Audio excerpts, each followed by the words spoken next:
Yeah, so like people think growing up is over with after 18, and they have no idea. No, bitch, I have to deal with what happened to me in the first decade of that time. And I think that's how I ended up on so many goddamn couches telling people all my business. And I'm gonna tell you like this, it really hit home when my child got diagnosed with autism. I basically had to teach my baby how to communicate. And I learned how important communication is. And not only is communication just talking, being able to talk, but it's also being able to understand, being able to comprehend. So, yeah, that's the podcast. That's it. Nothing more, nothing less.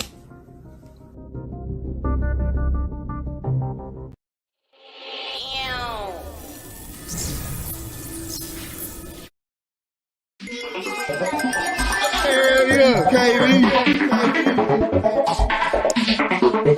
You can hear the crowd sing along. Everybody know my songs. Had the crowd learn to walk. Country girl, small town. 14 years dedicated. Look, ma, I finally made it. Never thought I'd ever say it, but today I live my dream. Bodyguards protecting me. Crazy fans loud screaming, flashing lights on every scene. Autographs, lots of pictures, signs that say we love you, kitty. Superstar, my new status, fantasizing. Please don't wake me, let me finish with this dream. Don't wake me up.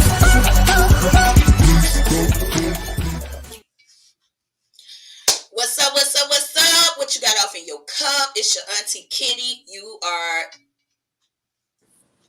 Y'all gotta forgive me. I'm suffering from a migraine. That explains the shades.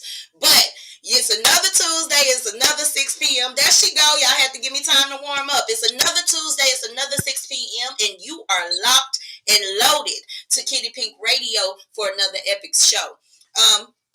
This particular show right here, especially if you live in Texas, if you have children who are in high school, matter of fact, we're going to try to keep it clean enough so you can sit down with the babies and enjoy this show. I have a guest here with me today. I don't know if any of you paid attention, but I just recently, I think it was Monday, I posted a video. Y'all was asking me about the mother in that video, and that mother is with us today. She's here to share a story with us, and not just that, bring some awareness to some things. Do y'all know what's going on with your children when you send your babies off to these schools? Do y'all know what your children, what type of situations is going on with your children? We be thinking. See, it ain't like it used to be back in the day, y'all. Y'all know back in the day, you could send your babies to school. You could count on the teacher to comb the baby hair. If the baby hair wasn't combed, that particular teacher took their job seriously enough so they know I'm here to parent your child. But as y'all all know, I've been doing story after story after story on these staff people that be at y'all kids' school. We be thinking we can trust these people, and a lot of times we can't. Y'all remember I gave y'all the story about the woman that made the cupcakes, and she put her husband's sperm in the kids' cupcakes and fed it to the class. Y'all remember when I showed y'all the video about that teacher that they're going to allow him to retire? Yes, retire. He got approved for his retirement, and y'all see how he charged that baby up in the hall. This right here, y'all, this hit close to home. And like I said, I'm suffering from a migraine right now, but I made sure that I'm here, shades and all, so my sister can get her story out there. I'm gonna give you the flow, Marlo. First of all, introduce yourself. Tell them who you are, and you can take it on from there, sis. All right. I'm Marlo Harris. This is my son, Reginald Johnson. For some reason my phone won't. I'm not sure how to make it go to full screen where you can see both of us. So we maybe have to pass the phone back and forth while we're speaking. Okay. But this Do is you my have son. somewhere can you sit it in front of you, or nah? I've tried. You tried at the bar. Huh? Okay. Want to try it over there? We're gonna try to move to the bar. Maybe we could. That way we can get a better view. Hold on. Okay, go right on ahead. All right. Y'all make sure that y'all tune it in. Me and J Rock have a show. It's called Midnight Madness. Y'all make sure that you're tuning in on Thursday. Well, it's actually Friday morning, but Thursday night, 12 midnight, we have a show called Midnight Madness. Y'all make sure that you're tuning in to that show. Big shit. Wanna take us to go shopping? If I'm so boring, then what why you with me? First of all, I ain't impressed by that. Ow. With you. Yes, it is. It's February. No, ma'am. Right? It is February. Hey, aren't you a fellow Okay. Pisces? I am, Aren't but you? Give me my Okay, money. hey, you hey, supposed to be with me I'm on March this. though, so I'm March. So I'm like, no, it ain't not our turn Well, yet. It is okay. not our turn yet. Get them people they turn. Fuck Let them them people. people. I know. Move the Let fuck them out damn the way. Capricorns have their little turn. Give them their Fuck little it. turn. It's been too long. They've been fucking around since December. Move Yeah, around don't move. with y'all boring asses. So yeah, Team Pisces definitely in the building. And oh, what's in your cup? Little What you witches drinking brew. at midnight? Little witches brew. The juicy juice. Ooh, let me show you something I got. Speaking of, What you got? I'm gonna show you this juicy juice that I had found at the liquor store. At the liquor store. Yes, a little juicy juice. It's called Kinky.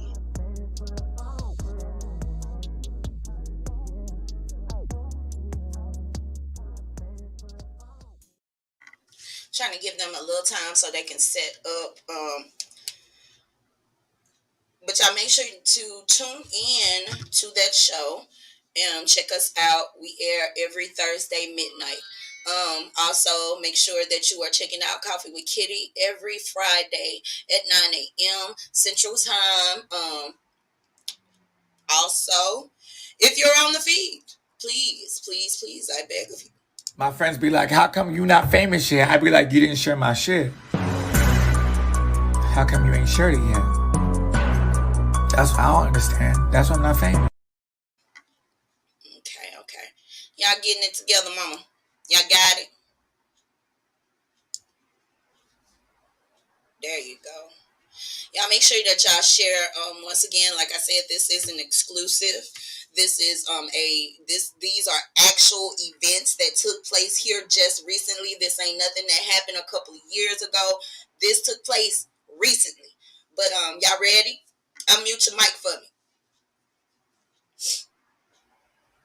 Okay. Thank you. Okay. Go ahead. Okay. My name is Marlo Harris. This is my son, Reginald Johnson. And this is I'm sorry that I'm even having to get on here and go through this and even have to even say the things that we're gonna be seeing tonight. It's been a very hard ride, I would say, because that's pretty much what we're being taken on or experienced, because we're having a very hard time. This incident happened at DeSoto High School on March 4th, 2022, during the time of the false fire drill that was basically done on this morning. Okay. My question is, what time did your baby get there? Kind of give us a walkthrough. Okay, Does she ride the bus? Yeah. Okay, all right. So I took her to school. I took her to school that morning. Her and her sister. She has an older sister that also attends DeSoto High School, who's a senior there. She's a freshman. I dropped my girls out between about 7:30, somewhere in there, maybe between 7:40. I'll give it 7:40, but it was right at the time that school would have started. So I dropped them out on the side, right up where the buses enter in. So on the freshman side. So that is where I dropped them out at, and I just went on home. About 9:55, I started receiving message. I received a text message from my youngest daughter's phone. Her name is Tanaya Harris. I received a text message from her phone. I looked at the text message and I thought, I was like, this is not something that my daughter, it just seemed weird. It was a weird message, though it wasn't bad or negative. I just could tell that it wasn't something that my daughter would normally do. So as a mother, we know our children. So I was like, I just kind of thought about it and I was like, okay. And I went on. So about 10:39, I get a phone call from DeSoto High School. It's the school nurse there, and she's telling me, she asked me if I was the mother of Tanaya Harris, and I told her yes. But when she said it, she was very like aggressive. It wasn't like, ma'am, how are you doing? It was like, are you the mother of Tanaya Harris? And I was like, yes, And then she was like, well, you need to come and get her. And I said, come and get her. She said, yeah, you need to come and get her. She's been found upstairs in a locked bathroom, laid out. So as a parent, I'm like, laid out in a locked bath. I'm trying to figure out what's going on. So I said, laid out. I'm just trying to figure it out. And then she says she was made to take something. And I say, she was made to take something. What do you mean she was made to take something? She said, she was made to take something. You just need to get up here. So I said, okay, I'm on my way. So I started gathering myself so I could go ahead and get on up there. I went on out. That was close to maybe like 10:40, 10:45. But I stayed a little bit of a ways from the school. So it took me a little bit of time to get there. On my way, pretty much almost halfway there, maybe about 11 o'clock, because it takes more than 20 minutes for me to get to the school from where I live. So she called me back to make sure that I was coming. I told her, yes, I'm coming. So I'm almost there. When I get there, I entered in, exit from the wrong side. I entered in from the high school side. So I ended up having to drive back over toward where the freshman side was. And when I pushed the buzzer, they let me in. And I looked to the right. I seen my oldest daughter and their best friends, and my daughter best friends, and some more girls. They're standing out to the right, but they're standing on the other side of the metal detectors. So I go on into the office. And when I go into the office, the lady that was sitting at the front, she knows my daughter Tanaya, so I assume she pretty much knew what was going on. So I went to her naturally, and she said, "You Tanaya's mom?" She said, and then the right over to my left, the principal was sitting there. She was standing there talking to a group of girls, like standing in the door. So she overheard the fact that I was Tanaya's mother. So she said, "You're Tanaya's mom?" And I said, "Yes." And then she said, "Well, come with me. She okay? She okay? She okay?" So I'm going in the office, and as I'm going inside of the office, there's a young girl sitting here, a young lady sitting here, and she's writing out a statement.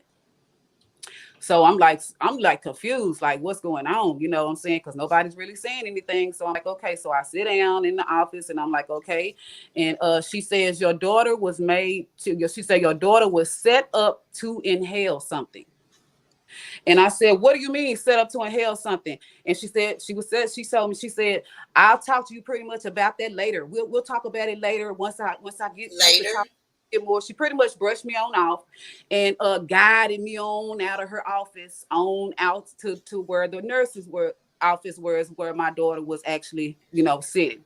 So when we get in there, she's telling my daughter, Tanaya, hear your mother, you're gonna be okay. You're gonna be okay. You'll be okay. You'll be okay. Just next time, don't snip anything. Just don't snip anything next time. So I'm just trying to figure out what's going on. So I turned around and I'm like, ma'am, I say, stop right there. Stop right there. Nobody took the liberty of sitting you down and actually explaining to you what took place. No, ma'am. Okay, carry on. I want to make a point of some of these things that she's saying, y'all. Come on. Okay, so we go on and walk on out into the hallway, and like I said, my oldest daughter and some of my oldest daughter's friends and my youngest daughter's friends, they're standing to the side. The girls are trying to tell me what took place with my daughter. Here's a security guard walking past me, and he approaches me, are you here to get your daughter? Like real aggressively. I was like, yeah, I'm here to get my daughter, but I'm also going to talk to them to see what's going on, what they know, come on. So they're trying to tell me, he's stopping them from talking to me. You see what I'm saying? But these are not children that don't know me. They familiar with you. One or two of them knew me, but they were familiar with my kids, so they knew, to talk to me. Right. So I'm going on, and I'm following her. She's the principal way ahead of me. She done pretty much went off and left me. So I went on into the nurse's office, like I said, and she's telling my daughter, you'll be okay. Just next time, don't sniff nothing and blah, blah, blah, blah, blah. And then I'm like, ma'am, we're not going to shame the kids. I say, because what has happened up here is the adults' fault. Right. I say, we need to focus on what has taken place. That's what we need to focus on. And so I tell my daughter, I'm like, come on, let's go. She couldn't even get up. to come and tell me, she couldn't even get up to say nothing. She was sitting there like this with her hands down. And so I guided her on up and guided her myself out of the office and walked out. There's a live Facebook video of this taking Right. place.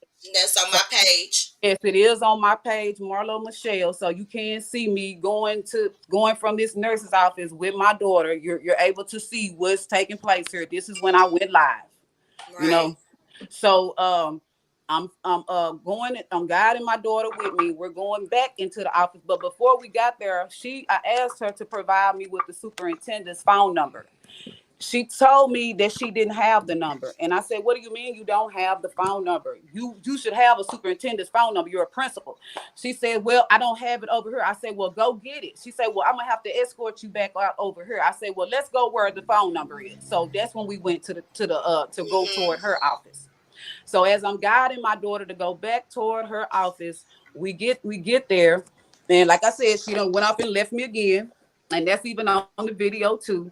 So we get in there and she goes to her office, but she tells me to sit down on this little like couch or something that's to the side.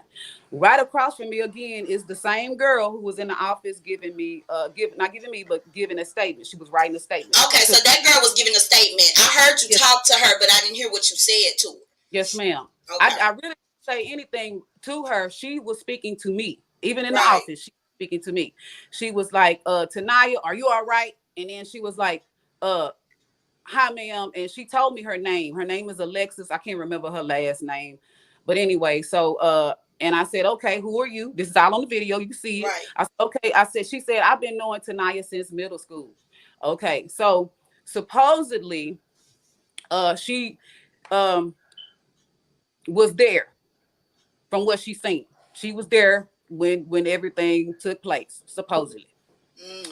Which is why I guess she was writing out a statement. But anyway, so after that, hold on. Was she there when baby girl ended up with whatever she sniffed, or was she there afterwards? She was there.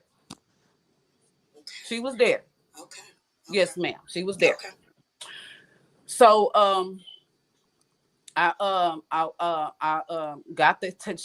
the principal came back to me. When she came back to me, she tells me, she say, now this phone number is a number you can call, but when you call it, you just tell them who you're going to speak to. Not say this is the superintendent's phone number. This is the superintendent's assistant phone number. She said, you just call this number and you just tell them whoever you want to speak to, just tell them who you're going to speak to. And I'm like, okay. So she says, I say, wait a minute. I said, you don't have the superintendent's phone number? She says, I promise I don't have the superintendent's phone number. I promise I don't have the superintendent's phone number. And I have her recorded saying this. Because she's on Facebook Live saying this. Right. Don't have the, come on. She said she don't have the number. So I knew that wasn't quite right. So I went on and I left her. I was on Facebook Live. Just as I said I was going to do, I did it. I left and took my baby and got some emergency help. They were actually supposed to call 911. That is the protocol. They did not do that. I went from there to Parkland Clinic that's over off of Camp Wisdom about Redbird Mall. I've never been there before. On the suggestion of her best friend's mom that I probably take her there. That was the quickest place to go that I knew of because I don't know Dallas a whole lot like that. I'm still learning. So I went there. When I got there, she may have been there maybe 15 minutes. At first, they were saying that I would have to take her to an emergency room because just in case whatever was in her system needed to be flushed out, a hospital would be the best place for that to take place. So the Parkland Clinic pretty much said they wouldn't be sufficient for her to be right now. I'll go to get my car to go on and get her to take her, to an emergency room. When I got up to pull up, the Parkland nurse came out to my vehicle and she told me, she said, ma'am, I'm very upset about what's going on here. She said they were supposed to call 911. I used to be a school nurse. She said, ma'am, the protocol is to call 911. Right. She said, deal with that later, but right now, just go see what's going on with your baby. She said, I'm going to call 911. I'm going to do the right thing and I'm going to call 911 right now because she needs to be transported to a hospital. Right. Now, how is it this nurse can see that my daughter needed to be transported to a hospital where she needed to be treated, but the school nurse could not see that? The principal over the 9th grade campus could not see that. Nobody in the school could see that the 911 needed to be called. When my daughter was sitting at Parkland, her eyes were switching from left to right.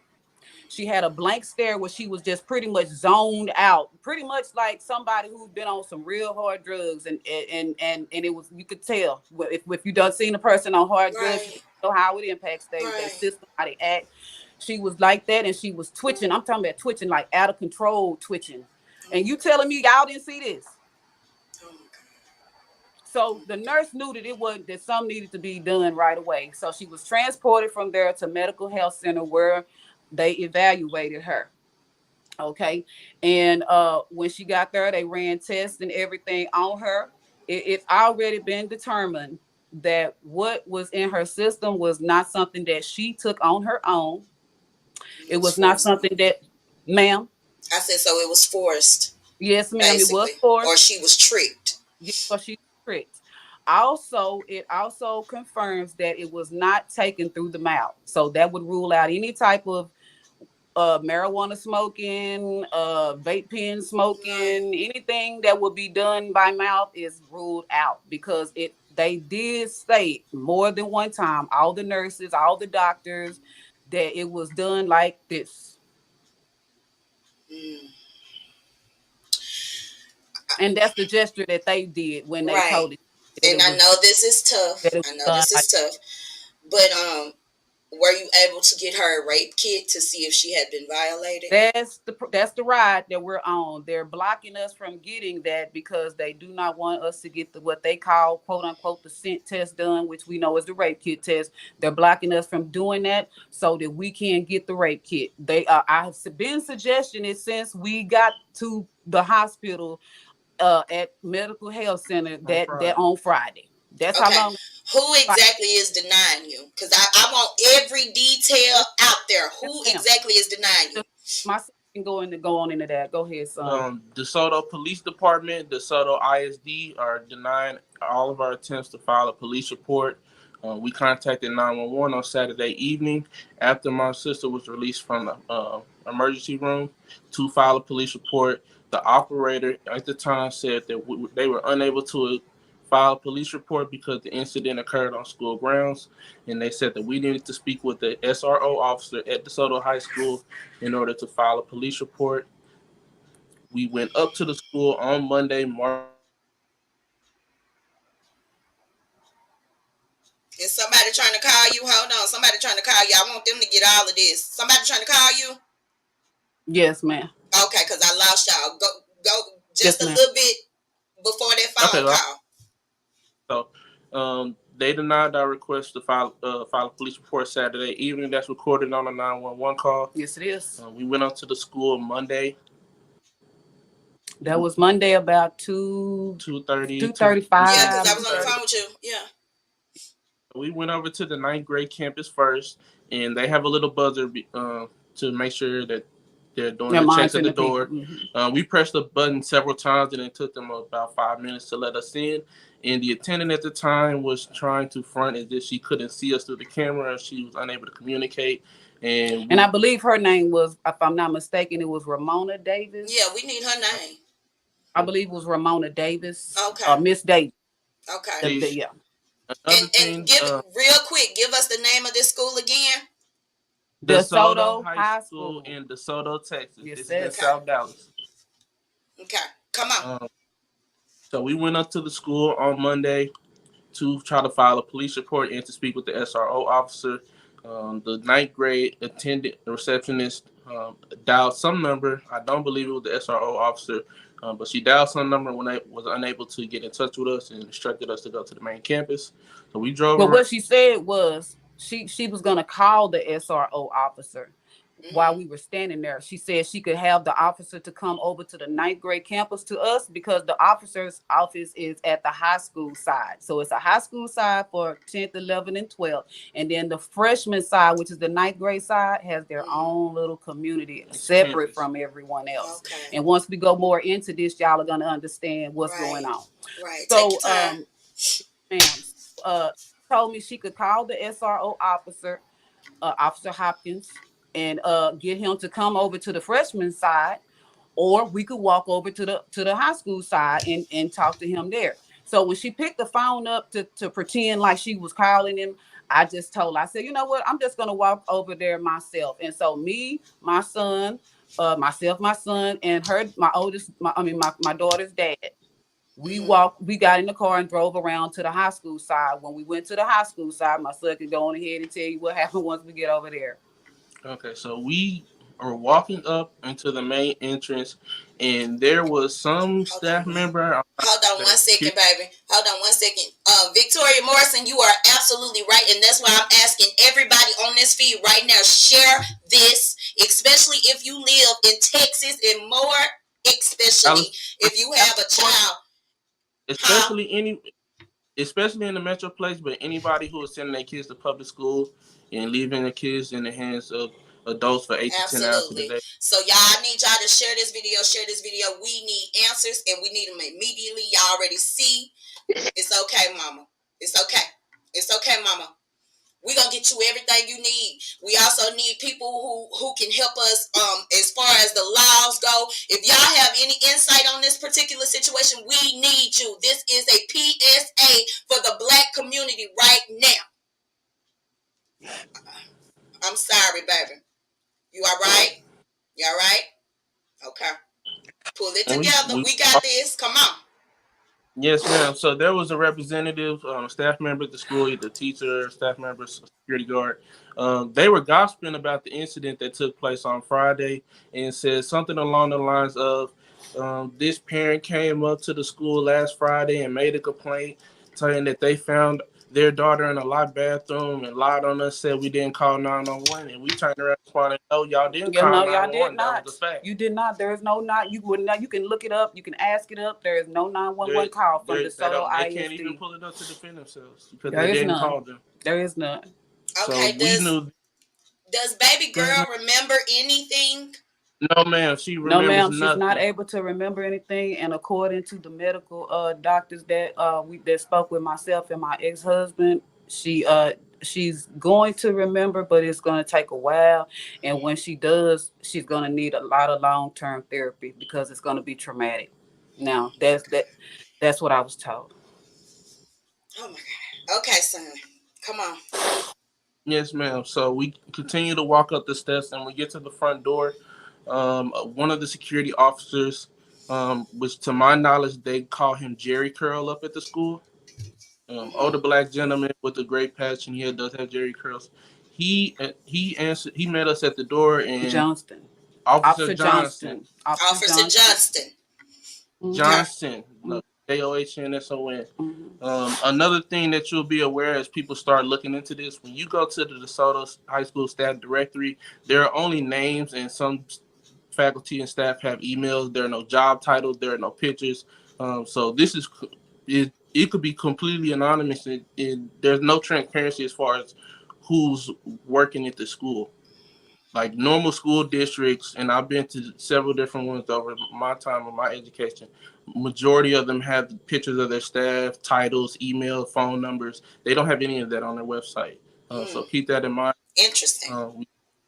He asked, why were we there? He said their office closes at 2:30, and he pointed at a sign, and on the sign is still there, and it probably isn't going anywhere. It says student checkout 2:30. So which basically means after 2:30 you can't pick up your child from school. We were not there to pick up. We're coming to file a police report with the SRO, as we were told by the DeSoto police on the 911 call that I needed to do on Monday. And his response was that the SRO officer wasn't available because he was handling some type of altercation that took place on campus. Now, there was a lot of commotion. You have students roaming around the front of the school. It's an actual student standing outside with a gash from here to there. And he's not getting any type of medical treatment. Just outside bleeding. And he's standing on the side to the right as we're walking up the steps to go to even talk to file this police report. So we knew something was definitely going on up there. Now, during this time, they did a lockdown on the school, and they were sending the children home early. And I know the parents can verify that this did take place. So they put the school on the lockdown. And they because of this, so they claim it's because of this altercation here. But there was a parent there, and I have her number. I have her number. There's a parent there. Her name is Keisha. I don't remember her last name. I talked to her briefly for a few moments. Okay, we're going to get in contact with her after we get off here. To see what took place. She was able to see that, what took place there. She was there, if I'm not mistaken, behind her son, and she was wanting to file a police report as well. They would not let her in even to file a police report. Oh, wow. Yes. So before people start saying that it's just us, this is not just us. It's not just us. Matter of fact, this is bigger than. Yes, ma'am. But we gonna get to that. I'm not gonna kill the buzz. We gonna get to that. We just want everybody to know details. That's all. Yes. Yes, ma'am. Okay, so at that point, he goes and he tries to radio into the SR officer, and then comes back and confirms that officer wasn't available. And then he stated that he was going to get our contact information and pass it along over to the officer. He didn't give any expectations as far as when we would hear back from the officer. He just said that he was going to pass along our contact information. Well, yes, he did. He said he was going to call me by the end of the day. No, of that day. Of that day. Did you hear from him? No, not at all. No. Okay. So he went back inside, and another security guard walks up behind us, and as Jax was asking what was going on, and we said we're here to speak with the SRO officer to file a police report. And he's like, well, the SRO officer isn't available, this and that. He's like, well, we were told that they were going to be there and that we needed to. And then they were trying to tell us that we couldn't. First, they were trying to say we couldn't talk to the SRO officer before he pulled the little, he's not available. He said we couldn't talk to the SRO officer because we didn't have an appointment, and he wasn't expecting us to be coming up there. And I told him, I was like, well, he wouldn't expect us to come up there because we're coming to file a police report. Right. We don't have an appointment. We're filing a police report. Who has to have an appointment to file a police report? So we could tell at this point that they were trying to give us the runaround. And the lady, the security guard, I believe they call her Stanley, but I'm not 100% sure. This is DeSoto High School. In DeSoto, Texas. In DeSoto, Texas. So it would still be Dallas School District. So she was very rude about tending to our request. She was like, well, give me your name, and we gave us our contact information, and she just basically brushed us off. And then once she got behind the door, she started saying something behind the wall. I couldn't hear her, but you could tell that she was speaking at us. And she walked off, and there were two assistant principals outside, and we were getting ready to leave, and he overheard it. This principal's name is Lawrence Davis. I'm not sure what grade he is, but he is an assistant principal at DeSoto High. But he is the assistant principal over the high school main side. Of the main side, what we would call the main side. So he is one of the main school assistant principals. He doesn't have any dealings with the ninth grade campus at all. So he overheard our grievances and stopped to ask us about what was going on. It was him and another principal. I don't remember her name. But they were two main high school. We can tell you what she looks like. She's kind of like caramel colored. Her hair is like a sandy kind of color, maybe sandy brown or sandy red, and she has hazel eyes. And she speaks real Facebook user. I need you to sign in so we can see your name, so I know who I'm talking to. But it seemed like you're coming in a little late. She brought her baby home by the grace of God. She was able to bring her baby home. It's a lot of babies that don't get to make it home. And thank God for your instinct, Mama. Thank God for your instinct. Once we go more into detail of what took place, you'll see why we were able to bring our baby home. But I don't think that was the original plan. That's right. What I'm just. As a mom, that's devastating to know. But thank you. I love you, Marlo. Thank you to the ancestors. Thank you. Thank you. Sis. Thank you. You got this. You got this. Yeah, thank you. Yes, ma'am. So let's tell your story. Lawrence Davis asked us what happened. We basically gave them our recount of what happened with Tanaya, and he explained that he hadn't heard of this information. They haven't sent out any kind of communication with the parents, the school district. The parents don't even know that this even took place with our daughter on Friday. So basically, they keeping this hush hush.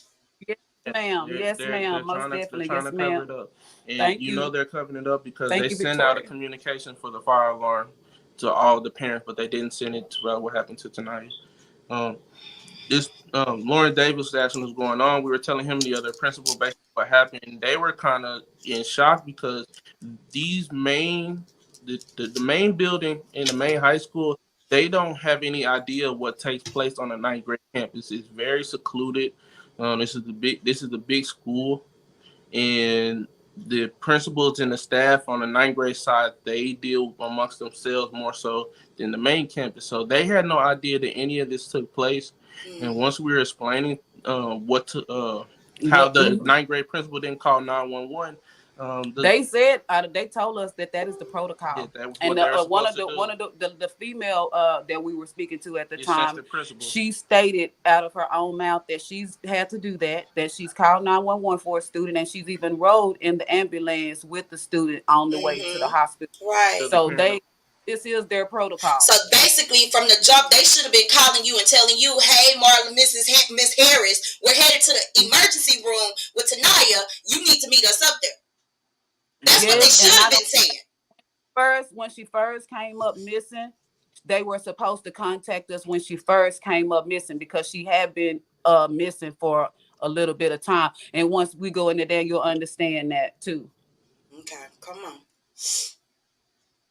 Yeah. So go ahead. We'll finish with what happened at Mr. So they refused to let us in the building, and Lawrence Davis gave down his contact information as well as the head principal, Monica Smith, both of their emails, and they requested that we reach out to them via email. And they also stated that they were going to pass along the information to the SRO officer. That's when Jerry Curl came back out, and he stated that he was going to get the information over to the SRO officer and that they would contact us at the end of the day. That was yesterday. We still have not heard contact from them. It's already Tuesday evening. Well, they didn't contact us yesterday. We ended up getting the audience with them this morning because we had to call 911 again, and the 911 operator hadn't heard of anything that took place over the weekend as well. So he got in touch with the SRO. Well, we talked to the SRO officer. He called me. He called me directly. Okay. So he probably thought it was 911 because I had to do the actual first when I was told by a legal counsel that I would have to call 911 to do the report. So that's why he's thinking that it's the 911. How we talked to him. So how it happened was when he did call me this morning, it was a DeSoto police officer, and he told me he was going to transfer me over once I explained to him what took place on Friday to an SRO officer. Because again, that's who I got to file a report through. When the SRO officer gets on the line, I go into detail on that. At first, he told me that he would have to do some checking. He was going to contact the principal and talk to the principal and the security officers at the school. And once he did that, he was going to call me back. Then he called me back. And this time when he called me back, he had security officers on the phone, but asked me if I have a police report. No, I do not. Oh, wow. Asked me, is there a police report number? No, I do not. I was told that DeSoto was already involved. So why would I even need to tell this SRO officer what's going on? Because that was supposed to be taking place on Friday, March 4th, according to what the principal there told me. She told me that the security and DeSoto police were already involved. And we have the SRO officer on recording stating that he wasn't in the office Friday and that he was unaware of the event that took place on Friday. Yeah. So they did not grant our request to file a police report yet again, and this time it was the SRO officer, Officer Hopkins, and a lady named Officer Miller who actually went to the bathroom and unlocked the bathroom from the outside, and along with my daughter's best friend and some other girls that went to look for her, which is how my baby originally got found. Her friends went and looked for her. Her friends, not the staff. Her friends. Thank you for good friends. Yeah. Thank you for good friends. So her friends went and looked for her, which led to Officer Miller and them checking all of the bathrooms to find my daughter. And when they did find her, she was in a locked bathroom, but this bathroom is off limits to students. It's only accessible through a key. The key is on the outside, which means that it's a one-way it's lock a with a one-way lock. kickstand. If it was a two-way lock, there would be no need for a kickstand because you can lock it from the inside and the Right. outside. Exactly. Yes. Right. Y'all Yeah. continue. I don't know if it's this story or if it's my migraine, but I'm getting a little sick at the stomach. Y'all continue, and I'm gonna come right back. Okay. I understand we've had that same issue off and on ourselves, so we completely understand. It's even sickening to us. So basically, when they went inside the bathroom after Officer Miller unlocked the bathroom, from what I was stated, they went inside, and from what my daughter's best friend stated, her backpack was sitting on the floor and her books were scattered around the backpack, and she was afraid to open the stall door that she went and closed herself up in because she was afraid. She went in the fight or flight mode because she didn't understand what was going on. She didn't very, very confused, the disoriented. Yes, all of that. And they said that her friend said that she was sweating profusely. So she had been in there sealed, locked in a bathroom with no air. I mean, come on.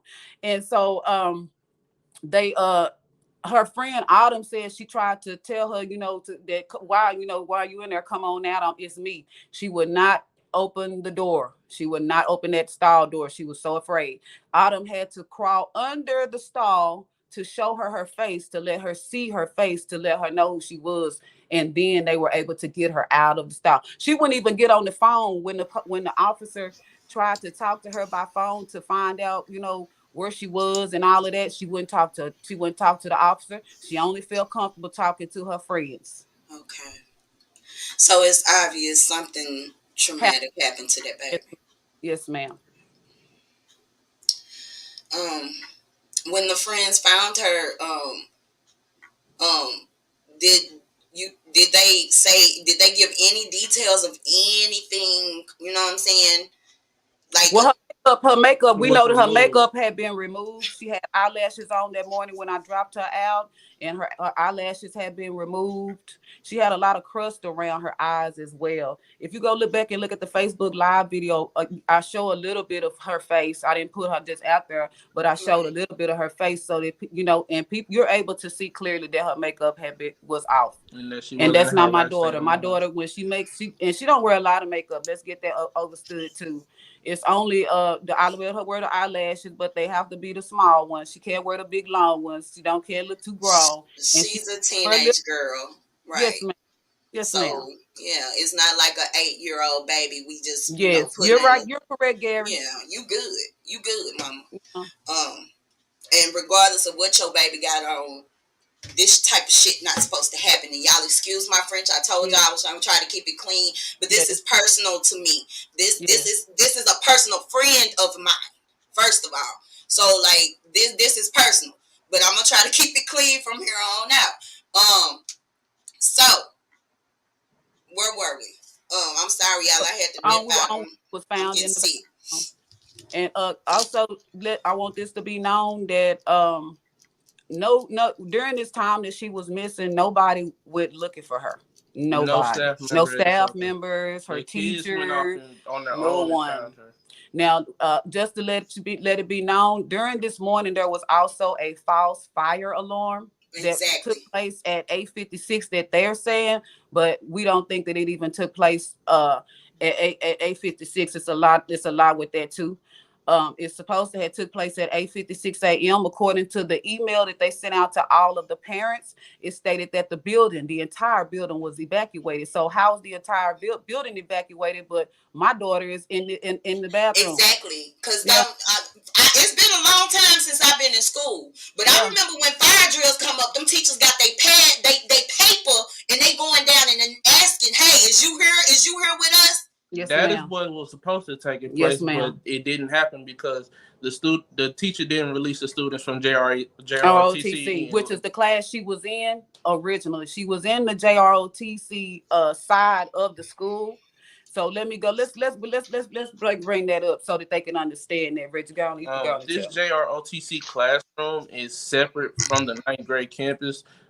Picture the old classrooms where you had to go up in the ramp to get into it's kind of like a trailer home, and you have the classroom inside. It's something similar to that, not exactly, but it's separate from the 9th grade building. So there's So you have to walk from one side of the building outside into the other side of the building. Picture. Okay. So the JROTC classroom was not evacuated. From what we have been hearing, the JROTC teacher made their own decisions. Made his own decision. I didn't know and his name is Officer Pruitt. Officer Pruitt. So he made his own decision that the fire alarm wasn't legitimate. Corporal Pruitt or something like that. His last name is Pruitt. We know that because he's her teacher. Okay. He made the decision to not release the kids from class, and from what we have gathered is that my sister was led to the lured to the JROTC bathroom.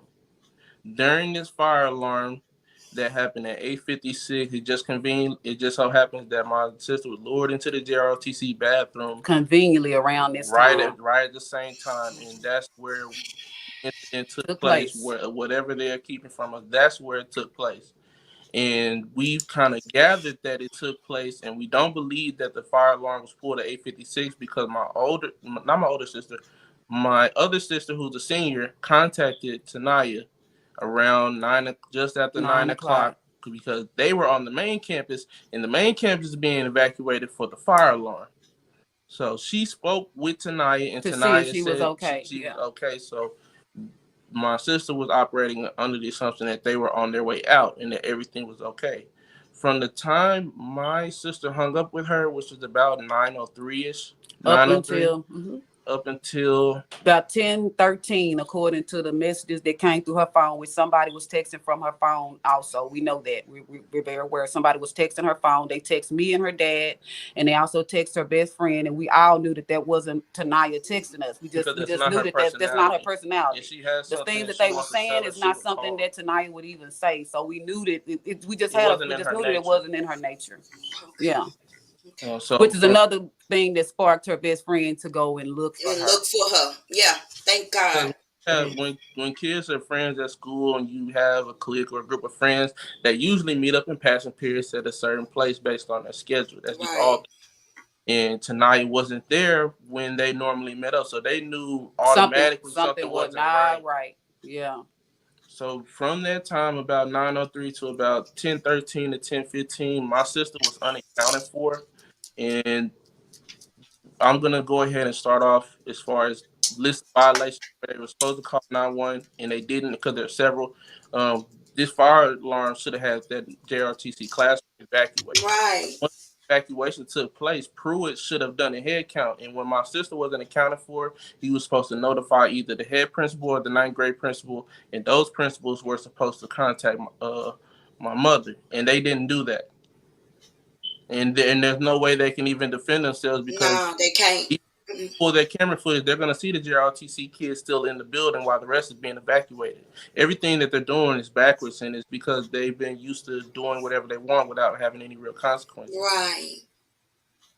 And so I want you guys also to understand that, again, when I got the call from the school nurse, when I remember picking up, it was 10:39 because when she called the first time, I didn't answer because, if your phone is just sitting around, if it rings, if you're busy doing something, you're just going to let it ring and go on.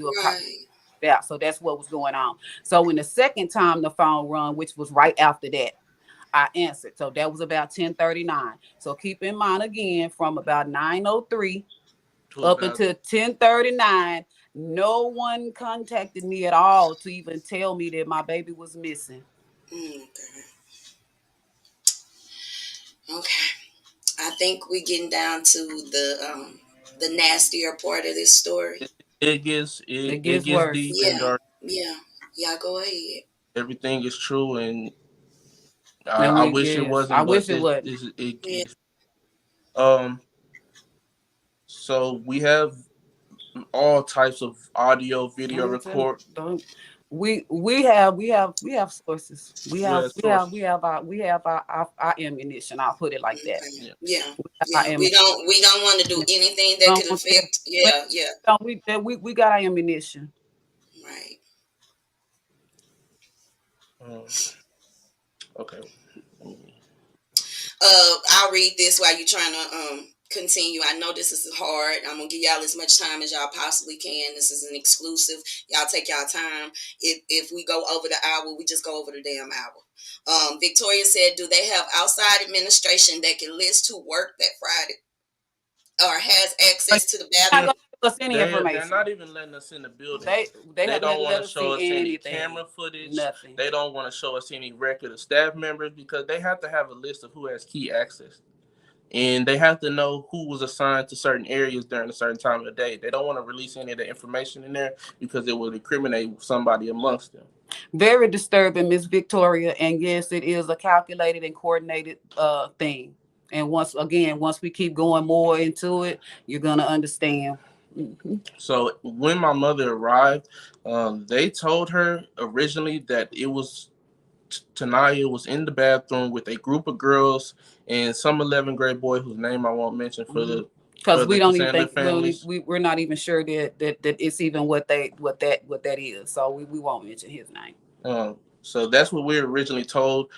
We haven't been told who these students are. We've not been contacted. Except Alexis, and because she introduced herself on Facebook Live. Do remember her. She is a key part to everything that's going on. So she introduced herself in a Facebook Live video. She was trying to pretend as if she was concerned about my sister's well-being, and she is one of the people, both students and staff members, who were involved in this plot against my sister. People in the school have been questioning this girl from what I've been hearing, and that she is going around telling people within the school that there was an incident that took place in the JR. She said one of the first videos, she said that she's going around telling the children at the school that my daughter was found in a locked bathroom. Okay, but she claimed at first, she's told like several different stories about what's supposed to have taken place. On one occasion, my daughter Tanaya went into the JROTC bathroom and then she left, but we know clearly that she was still there. We know clearly.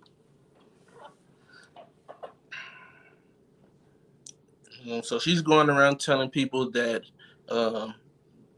something happened in the JROTC bathroom, and I believe the quote that we got from people at the school is that shit went down in the JROTC bathroom. This is her quote, verbatim. And I'm sure it'll get around because the kids are talking about this at school as well. And this is where it really gets deep. On Instagram, should we? I put it like this: there are children crying out, and we've seen some of the evidence of other children that are crying out in regards to some of the things that's been taking place at this very same school.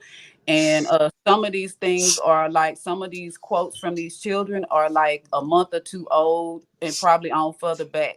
So, but it is a source that the children are accessing that come across, and they're actually on there telling some of the things that's been taking place behind the doors of that high school. They're saying in this source that they tried to report it, but no one is doing anything about it. So we want to let that also be known as well. And once again, what school is this, y'all? This is DeSoto High School in DeSoto, Texas. I'm so sorry, y'all. I don't know if this story is making me sick to my stomach, but sorry, we even having to come over here and tell y'all this. Y'all excuse me. Normally this don't happen, but I really am sick right now. But I told you I'm gonna let you get your story out here because I felt like people were just looking over your post as if it wasn't nothing to panic about.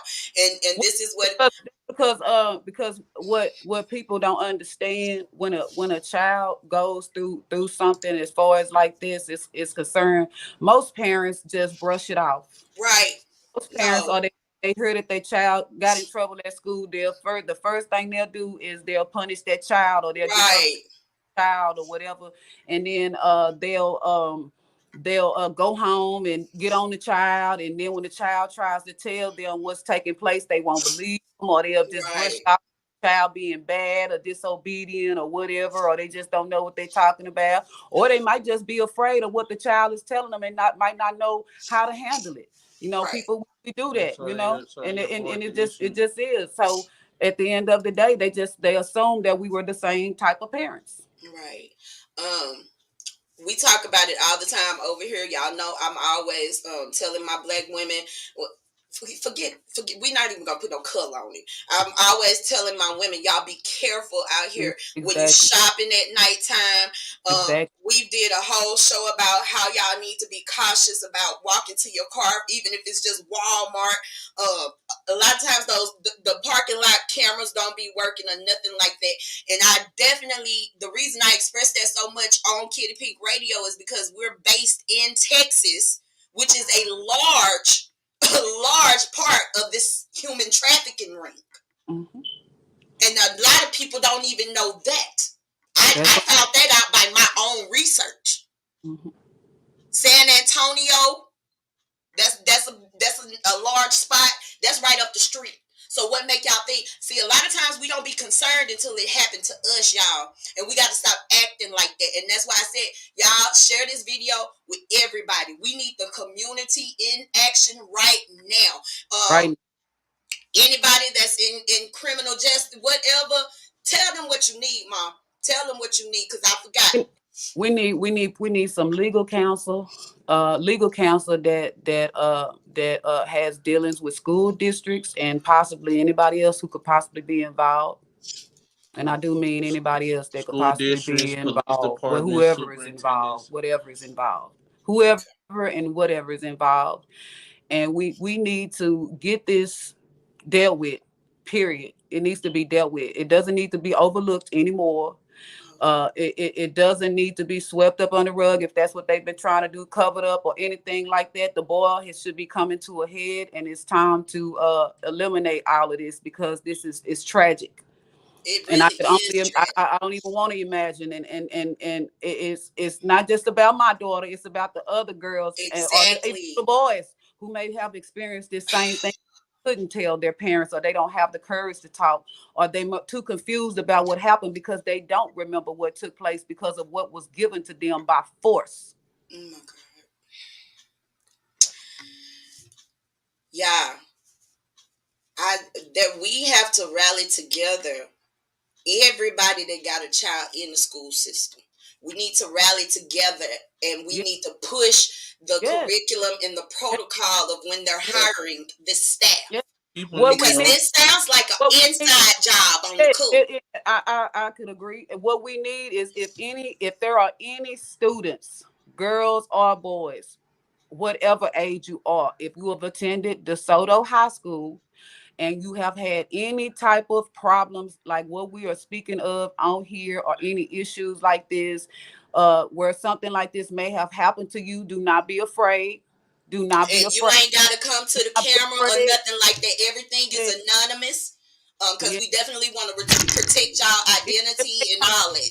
If they contact me, I'm not gonna just put you out there or anything like that, because I do understand what kind of situation that this is. Now, if a person wants to go out their way as far as speaking more to others about it, that will be their decision to do. But we really need to know if in fact, because we already see from the sources that we've seen, and these are pretty credible sources, everyone, that and this is coming from the students. This is not coming from us saying it. These are the students that are attending this high school saying this. If you are a parent, question your children and ask them if they've had any similar experiences at this school, or if they've seen anybody else that has had these type of experiences, or if they know of anything that has happened inappropriately up at this school, period, whatever it was. Yes, especially with the staff members. Definitely question your children, because this could be your son, this could be your daughter, your niece, your nephew, your godchild, anybody. Yep. Your grandbaby.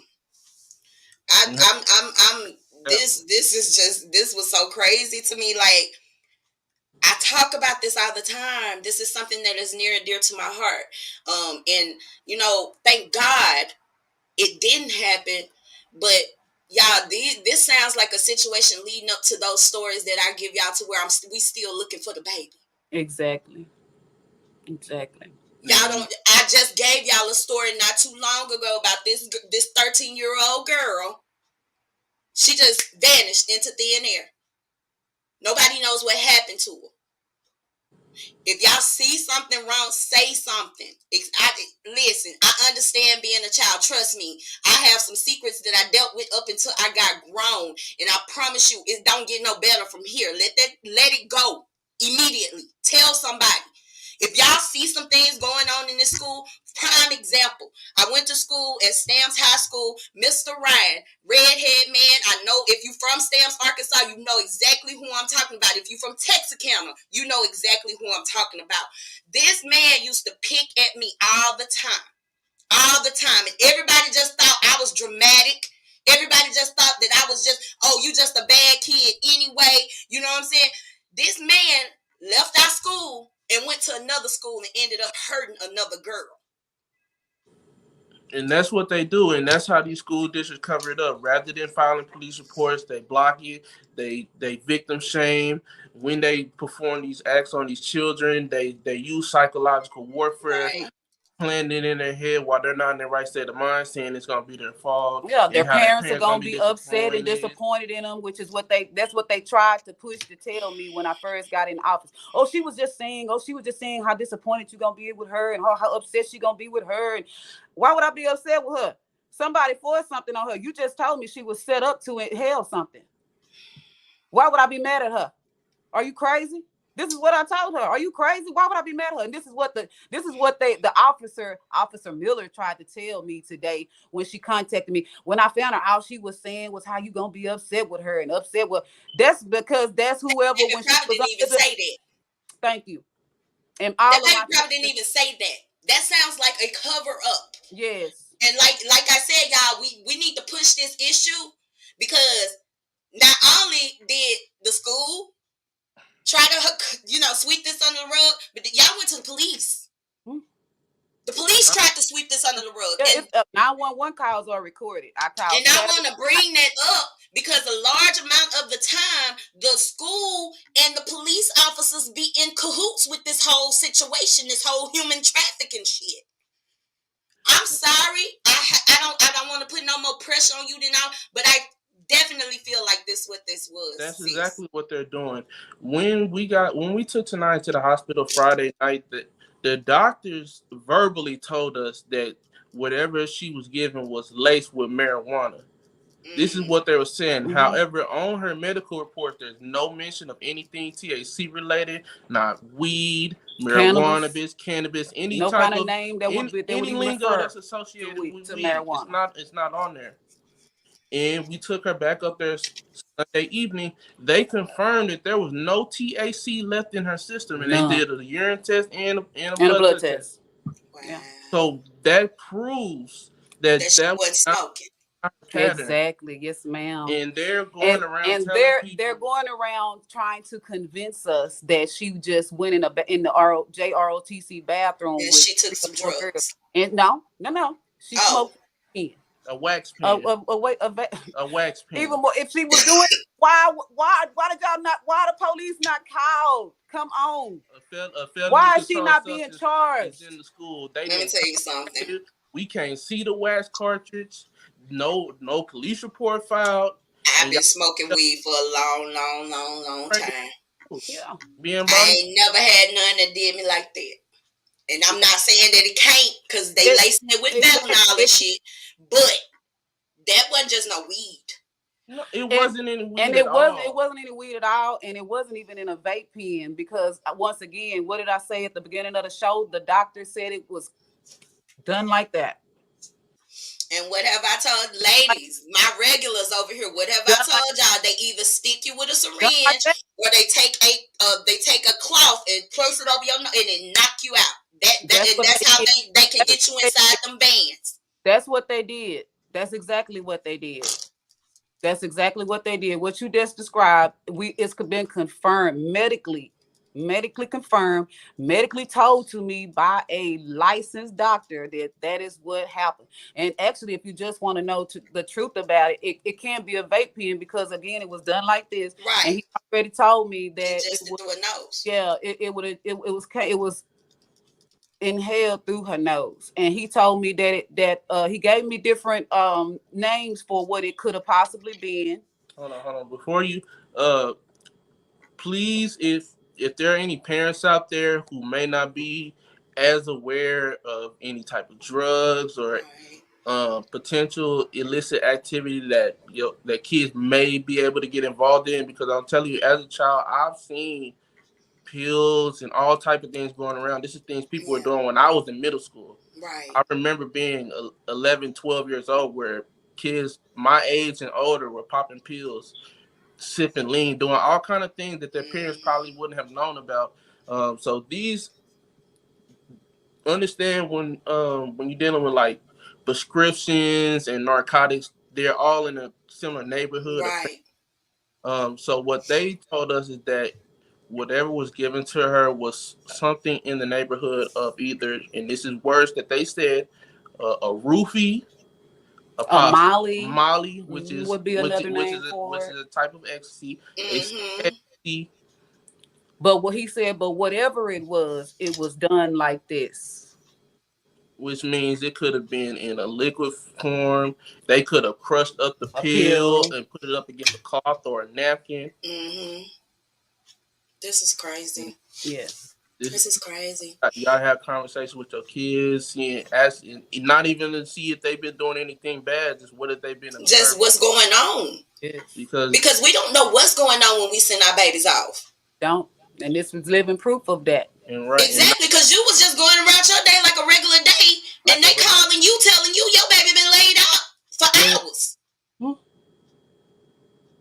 Yes, and I'm just fortunate to have that type of relationship with my parents where I can be open with them and I can come to them, and I've always had that. So I've always been able to come to my parent and let them know things I've seen in the community or at school and not have to fear backlash. So this is things that I've already been aware of, and that she tried to educate me, and she does that for all of us. But just because you try to educate and prepare your kids doesn't mean that something can't happen, which is all the more reason why you have to stay engaged with them.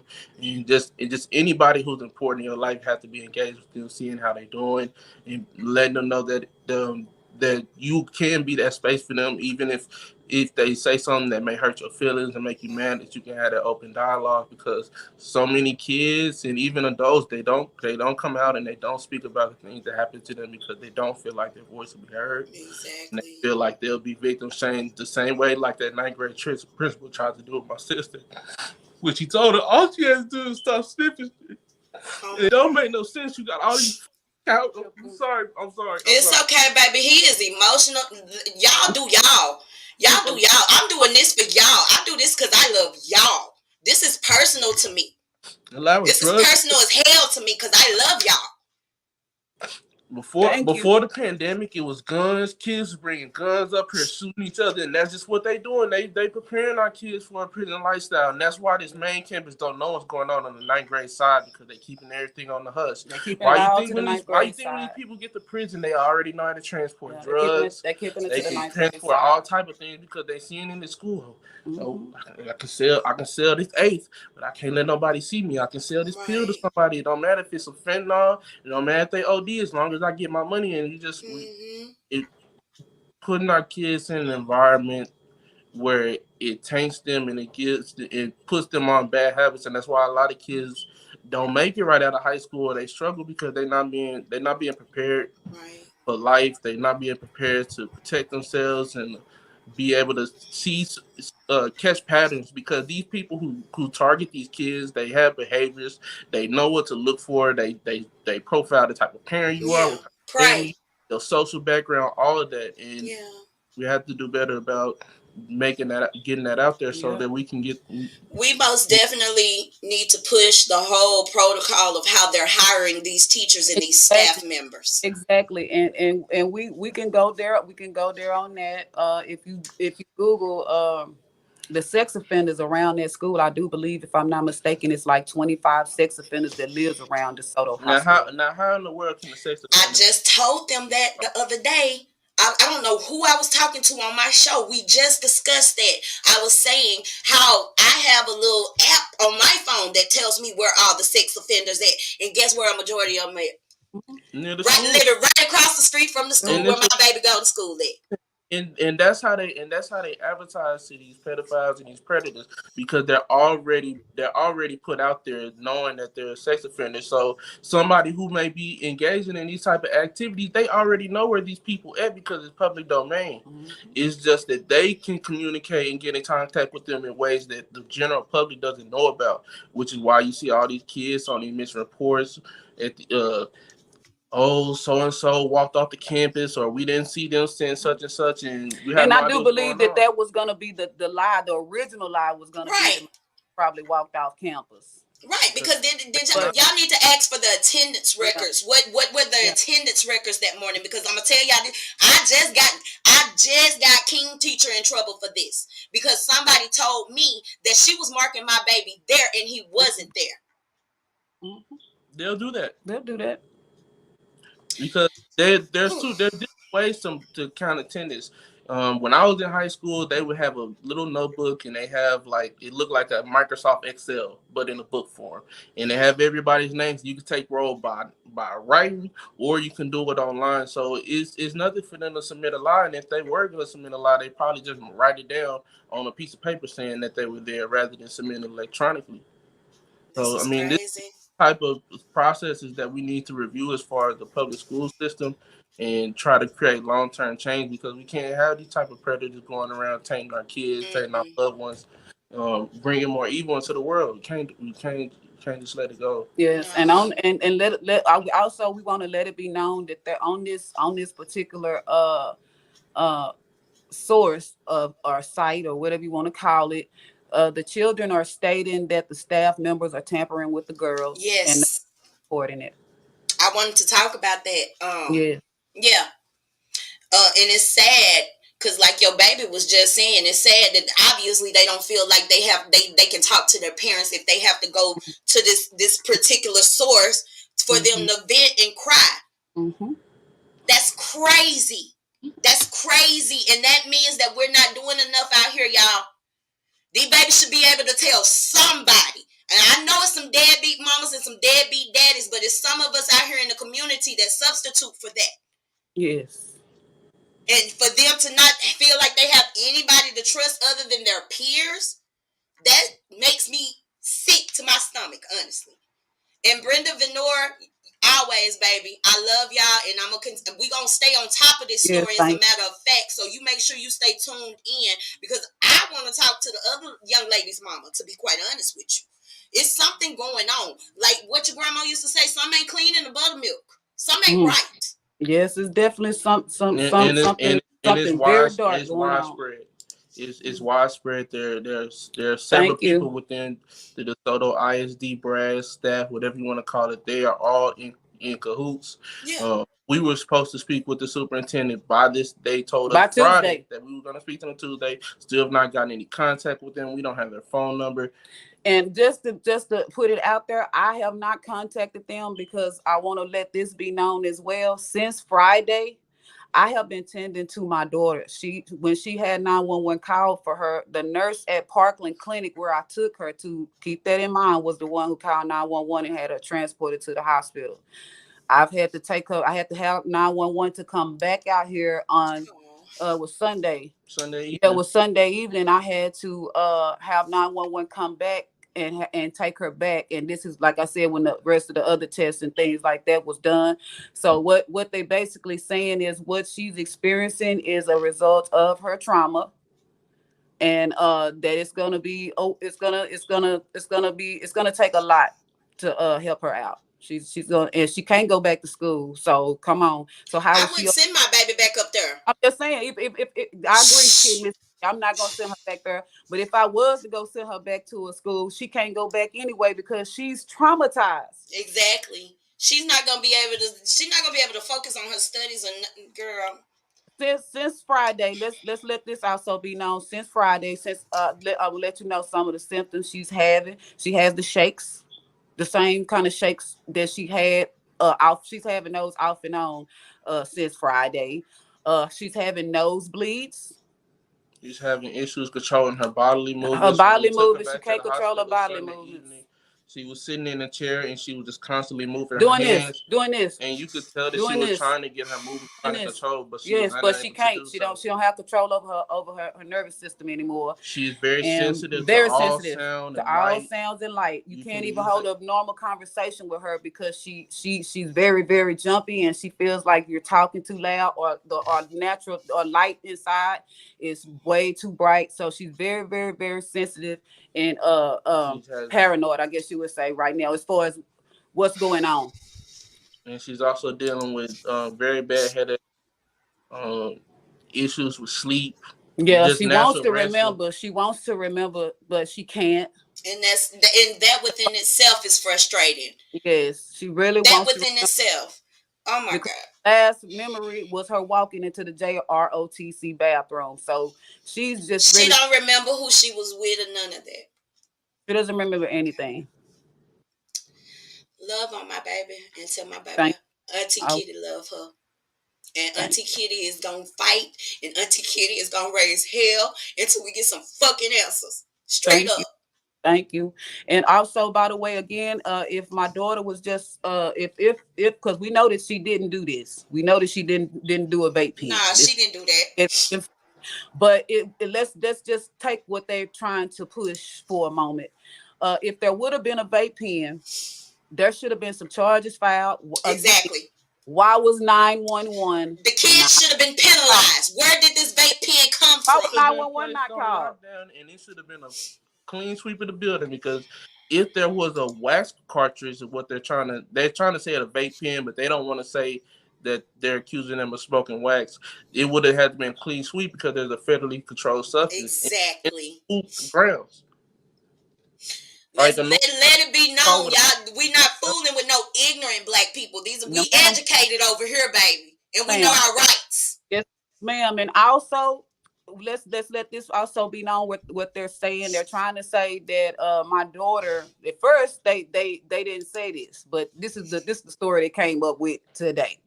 So supposedly she would have walked from the JROTC bathroom, which we know is on another side of the building, all the way outside, across to the other side of the building, go up the stairs, because this is the bathroom she was found. She was found in an upstairs locked, a separate upstairs locked bathroom. They're trying to convince us that she walked from the JROTC bathroom, went up to this bathroom and locked herself in there and just wouldn't let herself out. But it's clearly that the bathroom had to be unlocked with a key. And we already know for a fact, we can confirm, not even just through us, but through the children, the students that are there, that lock has no lock on the inside where you can turn it and let yourself. So she couldn't even get out, and that's why that baby was scared when they found her. And that's why she locked herself, Miss Kitty, in that stall. And that's why she wouldn't come out, because she didn't know who was really on the other side of that stall. Exactly. You see what I'm saying? Yes. Okay, so was in there from 9:03, from what we know, 9:03 up until 10:13, when they went to look for her, and the security guard unlocked that door with her key. And she quoted. She quoted before. She should be in here because it's always locked. She quoted that to the girls when she went to unlock it. She said she wouldn't be in here because this door is always locked. So now they trying to say she walked up to the bathroom and opened the bathroom and let herself in. And just went in there and chilled. And went open the door and get out. And just so conveniently, on Monday, this same bathroom that's always locked is all of a sudden propped open on the kickstand, but the front side where you from the inside, the inside, you can turn it back and forth, no problem. But on the front side where you open it up, it's locked. It's locked. Wow. So if that door is so if that kickstand get out the way, you're locked in there. Let's be real. Somebody led your baby up there, and they planning on coming back and getting your baby. Yes, ma'am. Yes, ma'am. And what school is this again? Because we need to make this. We need to sing this. High school. DeSoto High School. DeSoto, Texas. DeSoto Eagles. Yes, you're loving sports. Yep. Sports known. Greatest football program ever. State champions DeSoto in basketball. And that's why we getting away with a whole bunch of shit. Because that's all they care about is athletics. Athletics, cashing a check, and doing things to children that they shouldn't be doing. Man. I hope it goes viral too, and that's what I told sis. And I want y'all to keep my sister in y'all prayers because, huh? I told him that's what we mainly thank you, We need Victoria. people to Just share it. Just It share it don't and matter tell if you're in people. Dallas, Fort Worth, Tell Texas, tell United tell States. other parents about it so that they maybe can see if something like this similar has happened to their child or this is going they on. need to be aware. Yeah, they need to be aware because not only we. First of all, you can't even send our baby to the store to get some milk or none of that. Now you telling me I can't even trust y'all up here at the schoolhouse? Go. And just take this in perspective for any parent, anybody who has loved ones, younger cousins, siblings who go to school. In America, in this school system, we spend 8 to 10 hours of the day for 12 years minimum at these schools. And they're not putting staff and people in leadership who going to look out for the best interest of the children. They just not. Right. I come from an era where the teacher comb your hair if your mama was too busy or she knew your mama was working, and the teacher to give you some personal items to go in the bathroom. You smell a little bit better. I came from that era. Exactly. And I did. But these teachers now, they just want to check, and they could give a fuck less about your children. Excuse me. We done went to the era where if your child is found in a locked bathroom, period, they won't get 911 call to see if they okay or anything. The staff members is just gonna say they okay and call you and tell you, okay, you all right. Take your child on home. Take care. And that's why we need to make a big deal about this. The ninth grade principal on Facebook Live told me, take care. And also told me she promised 2 times that she does not have the phone number to a superintendent. And I don't understand that. How in the hell is you the school? You're the principal, and you don't even have a way to contact the superintendent. Like, that's bullshit. Not only that, but you don't even have the decency to walk in your office and at least try. At least try. Go Google it. You know it. You would have found it some kind of way. She knew. She knows what it is, but just the fact that she didn't even have the DC. Well, let me see if I can get in touch with somebody who can help. Right. No, just take care. Just go away. Yeah. And also, we requested footage. Of course, there can be footage inside of a bathroom. We quote unquote. That's what they tell us. We know that. But here's the thing. Show me the footage of my daughter walking from the JROTC bathroom outside into the next building, however she got up these stairs, to walk inside of this bathroom when it was already a fire drill taking place. The whole building was supposed to be evacuated. Everybody. Her class included. This is crazy. And they keep incriminating themselves because they said in the email that it was a false fire alarm trip in the rising room. In the rising room by a sensor. By a sensor that's supposed to have overheated. They think that they're dealing with some uneducated black people, but I work exactly. And I can tell you, as somebody who has disarmed school false alarms, when the security company receives the notice that a sensor has been tripped, it's on record about the time, what device it is, and what type of error led to the emergency response being called.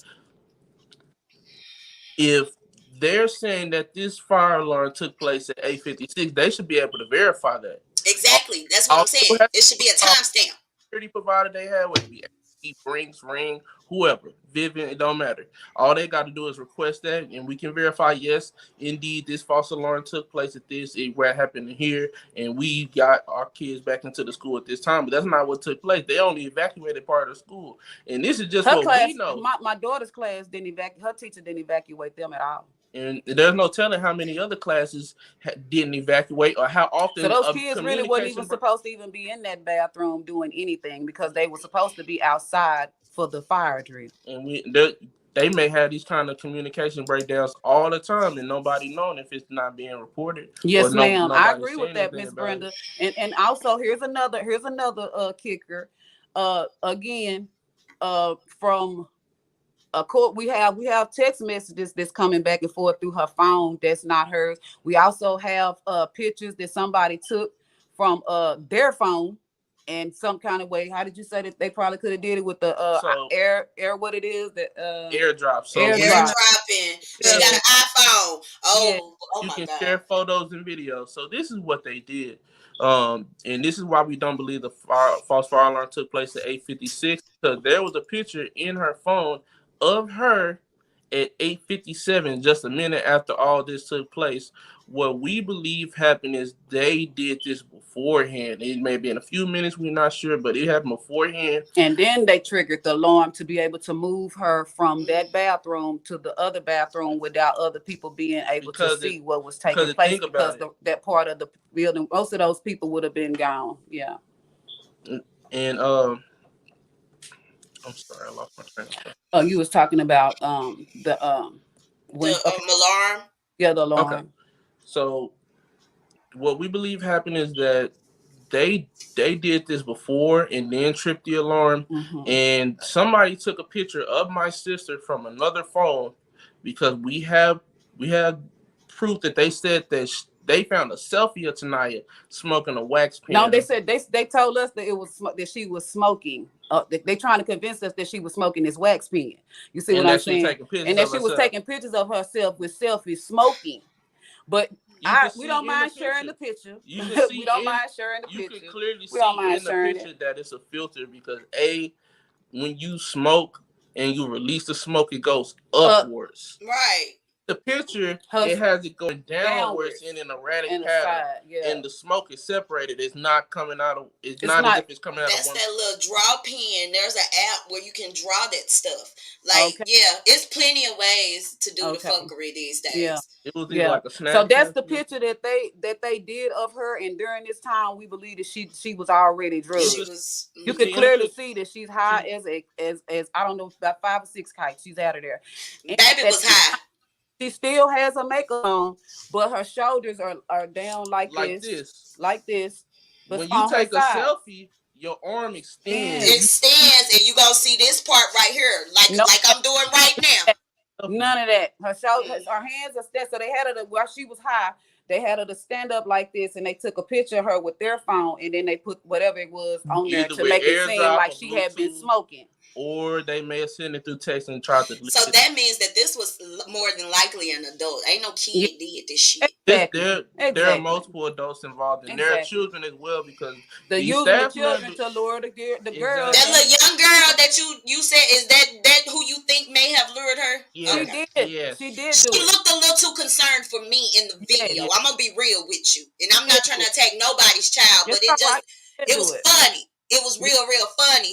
You all right? Mm-hmm. And she's being funny with the other students, because they've been asking about what's going on. Yeah, because my daughter is like a social lead at the school. She's a Pisces. You know, Pisces. You know this kid. And she got the same birthday you got, the 222. Oh, you know how 222s are. Yes. Tell you, y'all very loving and caring. You just want to love everybody. Right. That's my daughter. And everybody loves us. Know her as that kind of person, so they're even concerned about her, since it's been going around the school, because this same girl is going around telling what's going on. So I wanted to keep on talking. We still haven't figured out who these other 2 or 3 girls. We haven't. The school not contacting these kids' parents. Now, if you knew Friday that allegedly it was a group of girls and an 11th grade boy, why they was smoking vape pens? Their parents. Nobody. We haven't spoken. They should be punished. There should be pink slips. The same little girl, they do pink slips no more. Same girls are still going to school, because we haven't met the other 2, and the one that we did meet, she's still roaming the house right now today.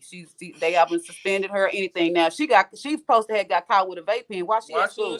Why is she at school? Yes, tell me. This is crazy. Yes. Brenda, she said no camera footage at all, and have you guys contacted a lawyer?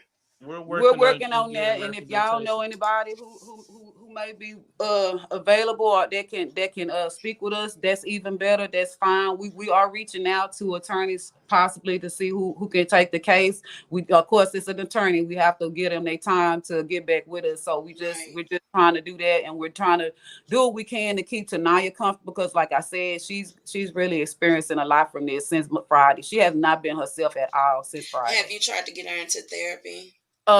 We did see a medical psychiatrist, like I stated when we went on Sunday. There was a medical psychiatrist brought in, because what they were trying to figure out, which is why we know for sure that it wasn't a marijuana thing, because when the doctors came in, they kept questioning me on Sunday. They kept questioning me about medicines. in the home. And I was like, what kind of medicines are you talking about? And he said prescription medicines. I said, oh, we don't have no medicines like now, regular stuff, Advil, Motrin, you know, stuff. We, of course, that's anybody that have in your house. But prescribed medicines, no, ma'am, and no, sir. My son sitting here, he ain't gonna lie. We don't even do a whole lot. Yeah, I don't even go to we natural, like we do a whole bunch of natural shit. Yes, ma'am. I'm a natural woman. So I don't do prescription drugs, and I don't have that kind of stuff just sitting around my house anyway. So I did let him know that no, sir, that there are no prescription drugs, there are no meds that are not other than over the counter that you could buy. And even with that, Tanaya is not the kind of person who's gonna just go and take pills and stuff like that.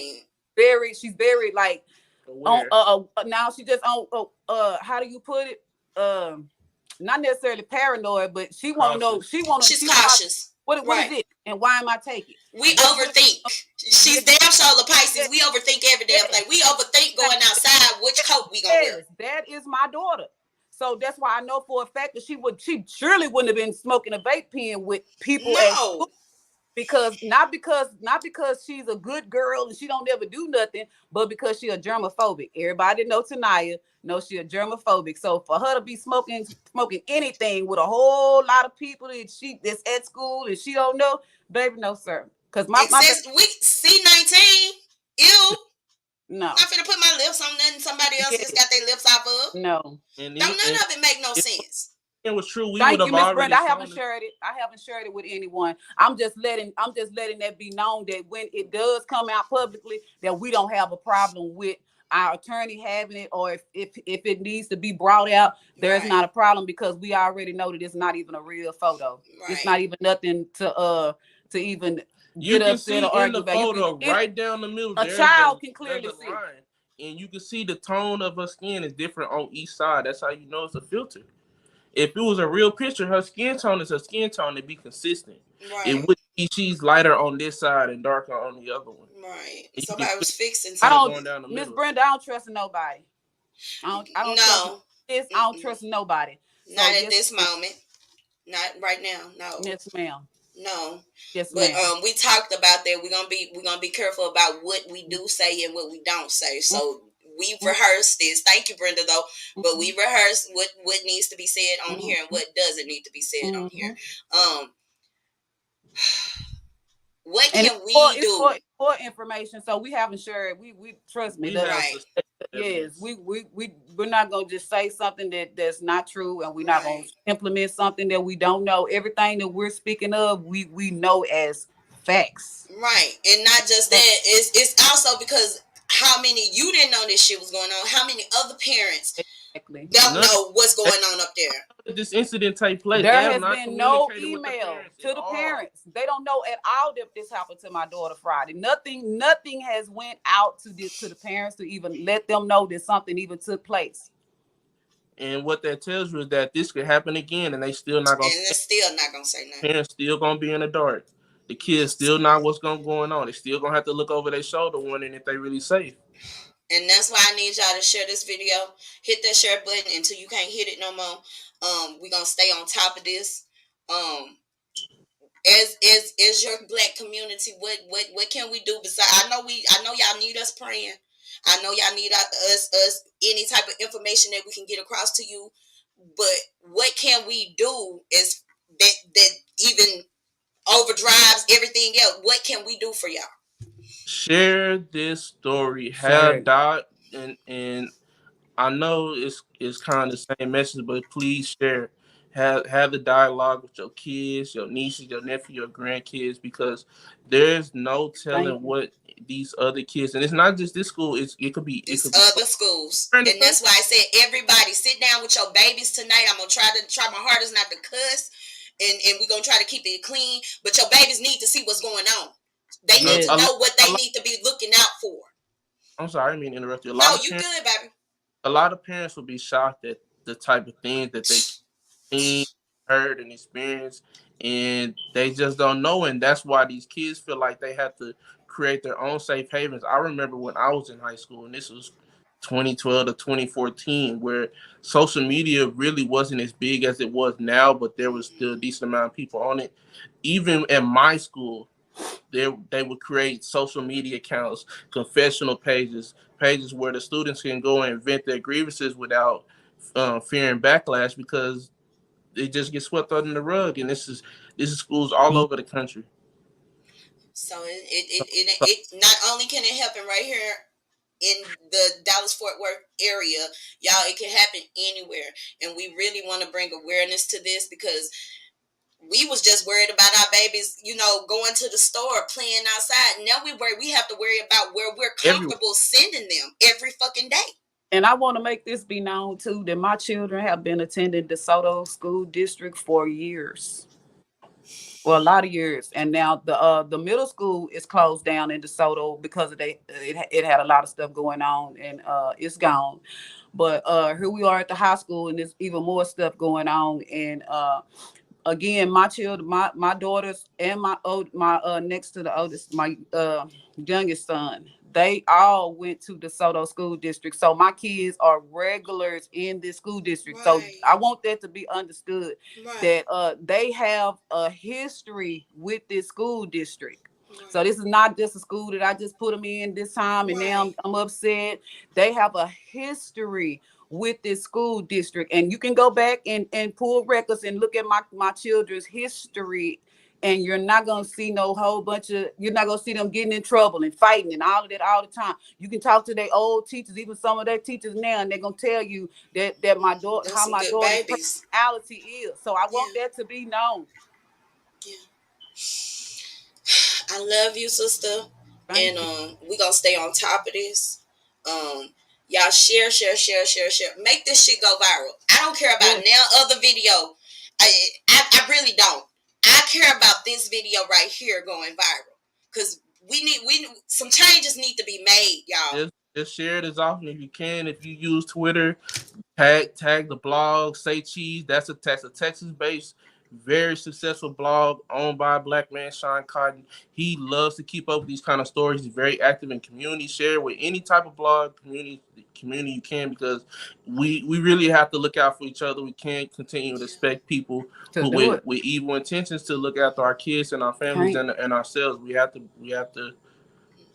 to take control into our own hands and decide what type of community, what type of environment we want for ourselves and our families and our loved ones.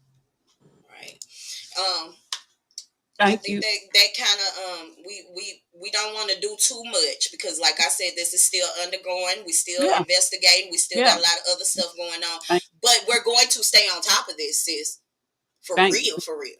We gonna stay on top of this, and somebody gonna answer some questions. Something finna come up off of this. I promise you that. And that's why I called you and I said, hey, they got us fucked up, sis. You got a whole media, your sister a whole black media personality. What the fuck they thought? And we appreciate you so much for taking the time to speak with us. That's my motherfucking niece, and you my nephew. Y'all ain't met me yet, but I love y'all just because I love y'all mama. I know what y'all came from, so I know y'all solid. I love y'all. And whatever I can do, let me know. If y'all need to come back, we need to speak on some other shit. It is what it is. Somebody must have called them. Sorry, somebody was calling again. I'm sorry. Yeah, it's okay. But is there anything else y'all want to say before we get up out of here? This has really been very hard for my family. Not only that, I do have a daughter that still attends the DeSoto High School that's about to graduate in May. This has really impacted her as well. And so this is a lot. Right, it's a lot. Because she wants to go to school and she wants to experience of being a high schooler. And graduating. We have to take extra precautions. Now we have to, now we finna be paranoid. It's not safe up there. And that's messed up for a kid to have to look over their shoulder or to feel like, man, this messed up. My in a place where they're supposed to be safe. They don't feel like I'm safe, or they're worried that something may happen to me. That's messed up for a child. Right. To not be able to just have that full experience and, be a kid without having to look over their shoulder. And there's no telling how many other kids that they have gotten away with this and have probably been doing this for years. You can just tell, just behaviorally, the way they handle parents up here, that they've been mistreating these kids and these parents. And so many parents don't give a damn. We can't hear you, Miss Kitty. Oh, y'all can't hear me? Can you hear me now? You can't hear you. You're on mute. Oh, we can't hear you on our end. Muted. That might be y'all. Do we need to go out and come back in? Yeah, go out, come back in. Let me see. Gotta be, because I can hear my microphone showing over here. Can you hear me now? That phone call always messes up shit.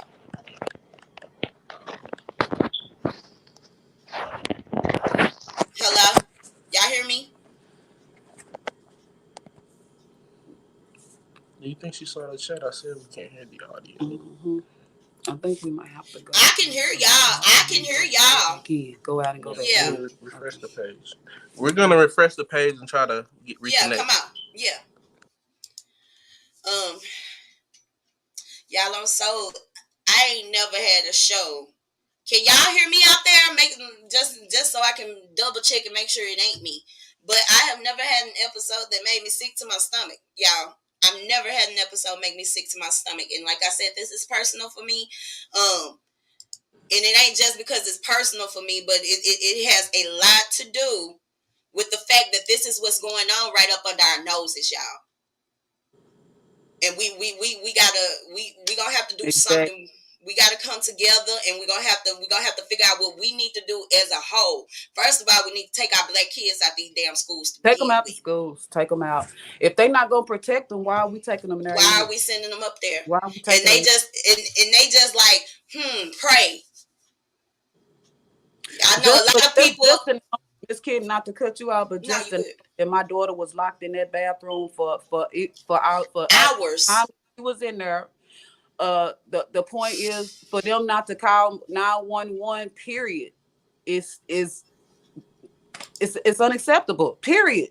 She was locked in the bathroom because let's go with common sense. Common sense is this: if a child or anybody locks themselves in the bathroom, number one, if you in the dark, the light is off, or you don't know where you at, and you go to try to open the door and let yourself out, a regular person would have just, in their right mind, would have just let themselves out and go ahead. Exactly.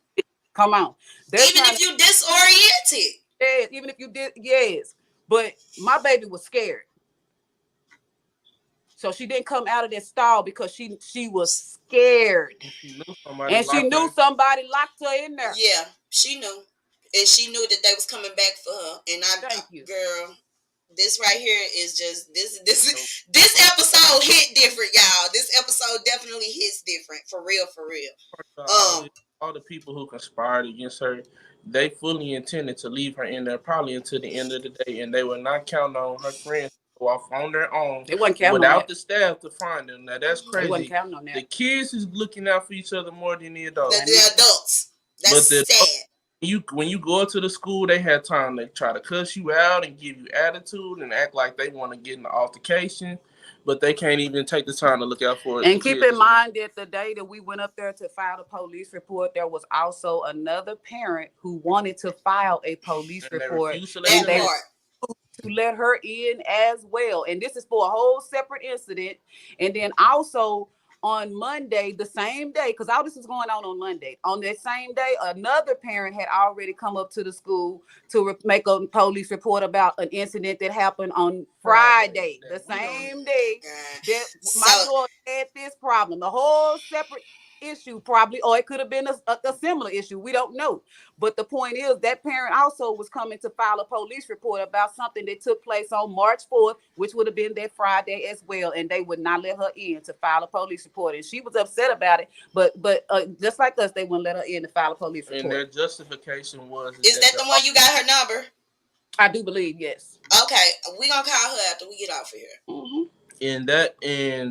Their justification was that their office closes at 2:30 Gary Carroll pointed at the sign is student checkout. He didn't say anything in relation to filing. It didn't say can't file a police report after 2:30. It says student checkout is cut off is 2:30. And I told him, I said, well, I'm not even here to pick up a student. We're here to file a police report. And then he tells me, well, the officer said he wasn't expecting you because you didn't have an appointment. Who has to have an appointment to file a police report? And you said that the police report, the police aren't even letting you. No, file a police Nobody. report. I know what you said. I just want to repeat these things because I want our audience to hear everything that's going on because like I said, y'all listening to the same shit I'm listening to. Some ain't clean in the buttermilk. They're not letting us file a police report because they're trying to again convince us that she was smoking on a vape pen and she was just tripping and didn't let herself out this bathroom. When in reality, it was one of them who put her in there. That's why they want to show us the footage. Thank you. If she walked in there under her own power and her Why own we can't state of see mind, that? we would have saw it on Friday. Why we can't see that? I've worked for security. It takes about 10 to 15 minutes to call your security company and request that security footage. And with those cameras, they're called CCTV cameras. Those are the type of cameras you see at schools and businesses and like government offices. Most security companies have their own division to work with those cameras because they don't operate the way a home camera would. You have in front of your driveway or at your floor. It's completely different. Brenda, no, we did not go to the police station. I was told by a legal assistant that I was to contact 911 to file the report over the phone, and that's what I did. So I did that right away because keep in mind I had just came from the hospital that night with my daughter. So we've been tending to her all this time. Nothing has stopped. And when we called 911, the operator transferred me to the DeSoto Police Department. The officer who answered stopped the buck right there. He told me out his own mouth that I would have to wait till Monday morning. Now, this is Saturday night. I would have to wait till Monday morning or Monday day, whatever, just Monday. I would have to wait till Monday to go to the SRO office at the school and file a police report with them. That's what I was told. They could not take my report because it didn't happen. It happened on school grounds, and the SRO officer is who I would have to speak to file a police report. More or less is what they saying because it happens on the school grounds. The school has to take care of it. Yeah, basically. But that's bullshit. Yeah. That's bullshit. Yeah. And you can tell they're trying to keep us from filing a police report because even with the law Jerry Curl gave us, just use common sense. If your students get out of school at 3:20 every day, how does your office close at 30? You telling me you shutting your office down while the kids still in school? Yes, Miss Brenda. They told us, they lied and told us that they were starting an investigation on Friday, March 4th. But as we got to the hospital, they told us they didn't have a report number. So I ended up having to speak to a social worker, and that's how things got moving when I talked to the social worker. Supposedly, once you talk to a social worker, the school has to be investigated. So I went on and talked to a social worker on Friday night. This is crazy. And with that, and just to be honest, while we can get the scent kit, or which we call the Ray kit, the reason why I can't get that is because we was told by the social worker at medical health, at Children's Health, that in Dallas, that in order to get a rape kit, they don't just rape kit test just for the sake of doing it. This is the words I was told. And that the only way to get that was if they would see the footage or if the officer saw something or said something inside the report that would be grounds for a rape kit. But other than that, and that's just to wait longer. And they set the law that way so that they put the power in the school's hand because they can do exactly what they're doing to us: avoid the police report, don't let us in the building, and then the report doesn't get filed. This is crazy. They're handling these parents and these kids any kind of way to make it feel like you just need to give up because we're not gonna budge. But they gonna budge. Oh, trust and believe. They gonna budge. We could tell the way they were acting up there on Monday that they already know that the cat's out the bag, and all of them are in self-preservation mode. That's why it's only a matter of time before people start cracking and start telling on each other because they already know it's coming. And we just got to the point where we got tired of going back and forth with them. We just said we're gonna get a representation. We're gonna go to the media because they can't handle the media the way they handle a parent. Nah, they can't handle Kitty Pink because Kitty Pink work for her. Kitty Pink Radio is me. So you know that no. But we gonna stay on top of this, y'all. I'm definitely gonna. This is my sister. I'm definitely gonna stay on top of it, but I'm definitely gonna make sure that y'all informed on what's going on. Once again, if you out there and you can provide this family with any type of services, by all means necessary, feel more than more than welcome to. Marlo, tell them how they can get in contact with you. They can contact me. They can contact me by They can contact me by. I'm sure my mind is Your what. inbox. I know, baby. They can contact me on Facebook. They can contact me on through my email, librafire37@gmail.com, LIBRAFIRE37@gmail.com. Like I said, on my Facebook, which is Marlo Michelle, MARLO MACHELLE. Not VM, Brenda. She wants to know, did y'all reserve Yes, baby yes, girl clothing? yes, we Good, did. good, good. I love y'all Yes, so we did. much. Y'all on top of y'all Yes. shit. But we're gonna keep up with this, and y'all share this all the way around the world. Canada, I need y'all. I need y'all. I need y'all. Y'all normally come through. I need y'all. And not just that, we're gonna put this on all my radio stations, my podcast stations. It's gonna be everywhere, y'all. Keep sharing this, and we're gonna make some noise until they finally have no choice but to listen, because they hear us. Yep. Oh, best believe they hear Yep. us. But they gonna have it. We gonna put them in a position where they ain't got no choice but to listen. Sit down and listen. Yeah. That's why we're asking people to share, because we need people within the DeSoto community. We need the parents of the DeSoto High School, right, DeSoto Elementary School, to come up to these schools, come up to these superintendent officers, and put pressure on these administrators to get some answers out as far as what's going on with these kids in these schools. And all of these officials need, all school officials, whatever officials, police officials, I don't care what kind of official it is. If you're going to be working with the public, I think the whole staff over here needs to be let go. And I don't think none of them even need to be able to do anything again. No right to practice. No to do anything again. Nephew, tell them how they can get in contact with you as well. Mm-hmm. To who? Rich. Matter of fact, you know what? After we get off of here, y'all come back to here and put your information in the comments, because I'm gonna have people who come back, because a lot of people are still at work. They were inboxing me. That's what y'all was hearing, telling me that they're gonna watch when they get off. But I have a lot of people in places that can help y'all. You know what I'm saying? I know somebody that knows somebody that knows somebody that knows somebody. So y'all make sure y'all put y'all information off in the comments when we get off of here, so everybody knows how to contact y'all. Thank y'all for coming and sharing your intimate story with us, because it is, I know it was nasty, and I know it was hard for you. I know it was, but we gonna get justice for baby girl. They got us fucked up. Period. And you stay strong. Thank you. You stay strong. Appreciate you. And everybody who's listening and sharing their thoughts, we all appreciate you. Yes, and let's do. stick together, continue to make our communities and pave the way for the future. Right.